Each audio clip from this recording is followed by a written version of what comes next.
É dom de Deus. Ele deu a toda a humanidade. É só o homem crer, é só o homem ter fé. A verdade é que quando o homem quer se justificar, e nós às vezes incorremos nesse erro, infelizmente, nós às vezes queremos nos justificar. Não existe justificação, crente. Crente não se justifica. Você quer se justificar às vezes, até mesmo pela palavra, tendo-a como uma lei. Às vezes nós colocamos na Bíblia como uma lei. Não existe isso, queridos. Paulo, ele trata isso. Ele fala uma palavra dura, inclusive aqui para nós. Gálatas 5, versículo 4. Ele diz: separados estar de Cristo, vós os que vos justificais pela lei. Aí ele finaliza esse versículo com uma paulada na nossa orelha, quando nós tentamos nos justificar. Ele diz: da graça tendes caído. A gente tenta se justificar muito. Da graça nós temos caído. Louvado seja Deus. Está consumado. Está consumado a justificação. E o fundamento da justificação, queridos, é a morte de Cristo. O fundamento da justificação é a morte de Cristo. E o meio pela qual nós alcançamos essa justificação é a fé. Fé na nossa salvação. Muito bem. Na cruz houve outra coisa conquistada por nós. Eu quero falar da reconciliação agora. A reconciliação. A justificação foi operada por Cristo. A reconciliação também, da mesma forma. Da mesma forma, queridos. Que vem a ser reconciliação? Reconciliação é a restauração do homem justificado. Quando eu disse que o mais parecido dos delinquentes, ele já está justificado, mas ele, ainda cometemos uma série de atrocidades. Ele não tem, queridos e amados irmãos, ainda como tomar posse. Ele não tem como tomar posse. E aí, meus queridos, é aí que, quando Paulo diz aos Romanos 3,23, que todos pecaram e destituídos estão da glória de Deus. O homem já foi justificado, mas está longe de Deus.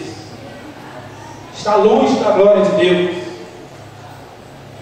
E a reconciliação é uma restauração do homem justificado.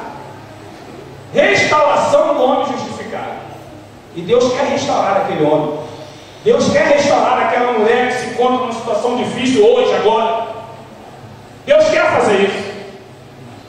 Porque o homem, enquanto mesmo justificado, enquanto ele não foi reconciliado, ele se encontra na posição de inimigo de Deus. As crianças costumam dizer que ele é de mal. Está de mal com Deus. Ainda que ele fale em Deus todos os dias, mas enquanto ele não entregou a sua vida para Jesus Cristo, a condição do homem é que ele está como inimigo de Deus. A reconciliação, queridos, é justamente o resgate da amizade com Deus. E isso também só foi conquistado há mais de 2000 anos atrás. Deus, ele quer que nós voltemos, que o homem volte a ser amigo dele. E isso também não é o homem que faz. O próprio Deus também já operou a reconciliação na cruz do Calvário, quando ele disse: está consumado. Nessa questão, Deus aí, ele é que está convocando o homem Ele quer estar se reconciliando com Deus, com o homem. Essa questão da reconciliação, Deus é o sujeito e o homem é o objeto. É uma prova de amor linda, queridos. É uma prova de amor linda. Quando nós olhamos o textual da Bíblia, quando diz: Deus amou o mundo de tal maneira que deu o seu Filho unigênito para que todo aquele que nele crê não pereça, mas tenha vida eterna. E a reconciliação, ela é por amor. Ela foi por amor. Porque fomos nós que erramos. Foi o homem que errou. Paulo já disse aqui, Paulo disse: todos pecaram e destituídos estão da glória de Deus. Fomos nós que erramos, não foi ele. Por isso que Jesus dá um ensinamento muito maravilhoso para nós, lá no Evangelho segundo São Mateus, capítulo 18, versículo 15, porque ele quer que sejamos iguais a ele. Aí ele, acerca de uma reconciliação, acerca de como estiver havendo uma inimizade, olha como é que Jesus trata com muita peculiaridade. Ora, se teu irmão pecar contra ti, vai e repreende entre ti e ele, se te ouvir, ganhaste o teu irmão. A reconciliação é isso. Fomos nós que erramos. E aqui o Senhor Jesus está dizendo: se teu irmão errar, mas não está falando para quem errou vir até ti, está dizendo você que tem que ir a ele. E assim Jesus fez. Nós que erramos, ele que veio a nós. Ele que veio querer fazer as pazes conosco. Ele que veio se reconciliar conosco. Porque ele não aguenta ter a inimizade do homem. Deus não aguenta ter a inimizade do homem. Deus quer que o homem seja amigo dele. E ele luta por isso. Ele luta por isso. E é por isso, meus amados e queridos irmãos, que ele nos faz ministro da reconciliação a cada um de nós. Quando você prega tentando trazer o homem para a presença de Deus, quando você anuncia as boas novas da salvação, você é ministro da reconciliação. O apóstolo Paulo fala isso na sua segunda carta aos Coríntios, capítulo 5, versículo 20. Ministros da reconciliação, porque nós queremos fazer com que o homem, precisamos levar o Evangelho para que o homem acabe com a inimizade que ele tem contra Deus. Porque o homem sem Cristo, ele é inimigo de Deus. Meus amados, é interessante que tanto a justificação quanto a reconciliação são operadas por Deus. E o que nós temos que fazer? Nada. Para ser salvo em Cristo Jesus, só precisamos crer que aquele ato na cruz do Calvário foi para salvar a nossa alma. Não há nada que o homem possa fazer para ser salvo, a não ser crer em Jesus Cristo como seu Salvador. Então tá bom.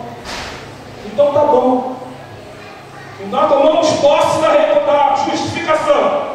Se já tomamos posse da reconciliação, não precisa fazer mais nada. É aí, meus queridos e amados irmãos, que eu quero compartilhar com os amados, para nós terminarmos, um outro processo. Desta feita não foi na cruz do Calvário. Justificação e reconciliação foram cooperadas por Cristo. Não depende de nós. Estamos já com a nossa sentença, e o nosso transitar bem julgado será lá no céu, no juízo. não para sermos condenados, porque Paulo diz que nenhuma condenação há. Nós já nos tornamos amigos de Deus a partir do momento que entregamos nossa vida para o Senhor Jesus Cristo. Então não há nada mais a fazer, armas. Nós precisamos agora ter uma vida de santificação. Santificação. Precisamos disso. E como é que nós conseguimos isso, queridos e amados? Primeiro, a palavra do Senhor, ela nos mostra. A palavra do Senhor nos mostra isso. Jesus Cristo orando na sua oração sacerdotal no Evangelho de João, capítulo 17, versículo 17, ele diz: santifica-os na verdade, a tua palavra é a verdade. Como é que você se torna mais santo? Como é que você se torna santo? Observando a palavra de Deus. Davi diz, Saulo diz: como purificará o mancebo o seu caminho? A resposta vem imediatamente, observando-o conforme a sua palavra. É um processo contínuo, queridos. E é a vontade de Deus. O mesmo Paulo escreveu aos Tessalonicenses, capítulo 4, 1 Tessalonicenses 4, 3 a 8. Isso é interessante, queridos. Ele diz assim: esta é a vontade de Deus para a vossa, esta é a vontade de Deus para a vossa santificação, e vos abstenhar da prostituição, e cada um saiba possuir o próprio corpo em santificação e honra, não no desejo da lascívia, como os gentios que não conhecem a Deus, e que nesta maneira ninguém oprima ou engane seu irmão. O Senhor é vingador de todas estas coisas, como também antes vou dissendo e testificando. Pois Deus não nos chamou para a impureza, mas para a santificação. Vimos ainda, queridos e amados irmãos, bom, mas se fomos justificados, se fomos reconciliados, mas aí agora há a parte do homem, queridos.